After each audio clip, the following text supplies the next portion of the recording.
Hey all you cool creative kids out there! Looks like it's art o'clock!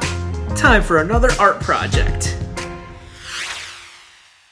Today we're going to learn about sculpture.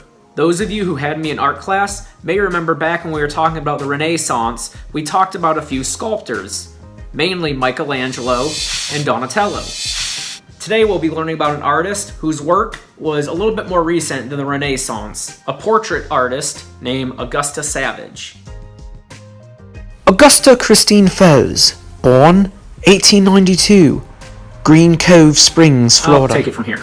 Augusta Savage was an art teacher, a community art program director, and portrait sculptor artist from the Harlem Renaissance. She grew up in a poor family with 13 siblings and a father who did not approve of her art. Augusta would get married 3 times, the first one at the young age of 16. Her first husband would die shortly after the birth of their daughter.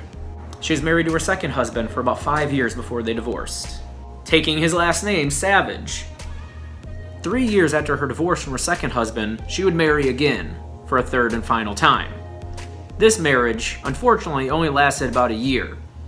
Her husband would soon fall ill to pneumonia and die. By the 1920s, she had moved to New York City to pursue her interest in art. She would leave her daughter behind in Florida with her parents. There she completed a 4-year degree in only 3 years at the Cooper Union School of Arts. She would spend the next several years working as a portrait artist in New York City. In 1929, her art would win a series of artist fellowships and grants. She'd then spend the majority of the next several years in Paris, France, as well as Belgium and Germany.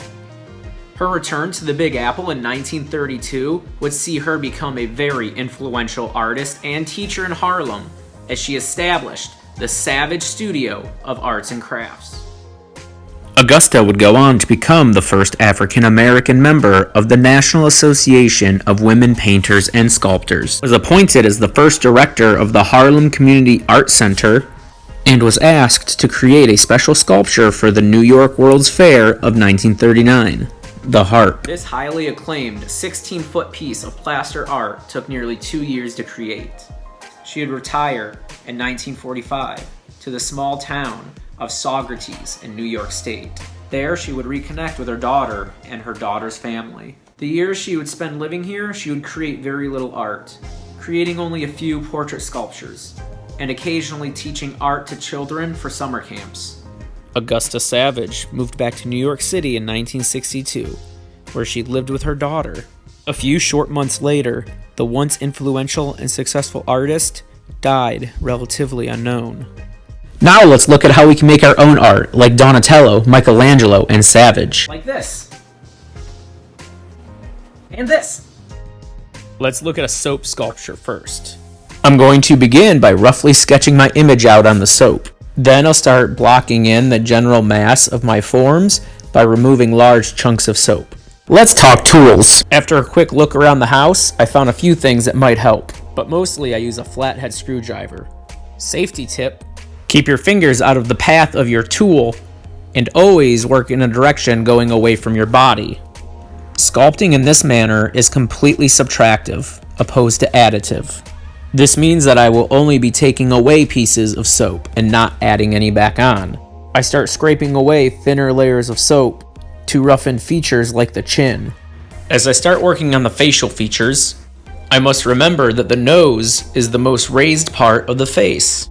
In order to make it look like the nose sticks out further than the rest of the face, I will have to carve away or subtract all of the soap that is around it. As I continue scraping away layer after layer of soap, I leave some areas raised higher or lower than others.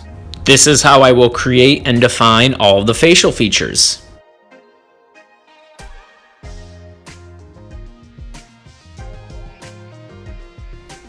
As I continue working, I move on to a tool with a smaller point.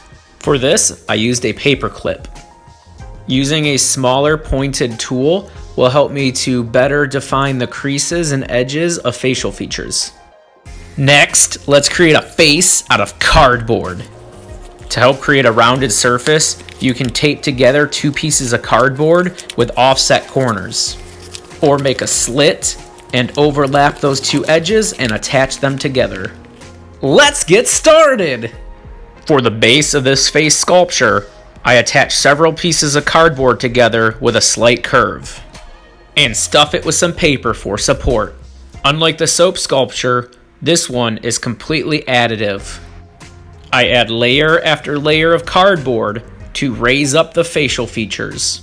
You can build up layers by stacking flat pieces of cardboard, or by bending and folding the cardboard into shapes.